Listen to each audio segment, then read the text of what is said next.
আমাদের জীবনে সফলতার জন্য কিন্তু তোমার আইকিউ এবং তুমি কতটা জানো সেটা কিন্তু কোনো ম্যাটার করে না।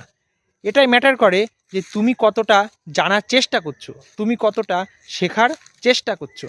হ্যাঁ, আর একটা জিনিস আমরা খেয়াল করলে দেখতে পাই যে পাথরের উপরেও যদি দীর্ঘদিন ধরে বৃষ্টির জলের ফোঁটা পড়তে থাকে তাহলে দেখা যাবে একসময় পাথরের উপরেও কিন্তু গর্ত তৈরি হবে, তাই না?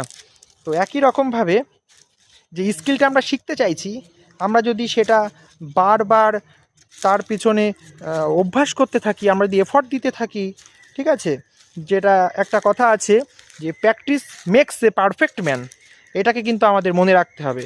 আর ইতিহাসে একই কথা বলে, মহামূর্খ কালিদাসও কিন্তু তার প্রচেষ্টায় সে মহাকবি হয়ে উঠেছিল, যাকে ইংরেজ কবি শেক্সপিয়রের সঙ্গেও তুলনা করা হতো। এই বিষয়ে তোমাদের কী মত, কমেন্ট করে জানাও।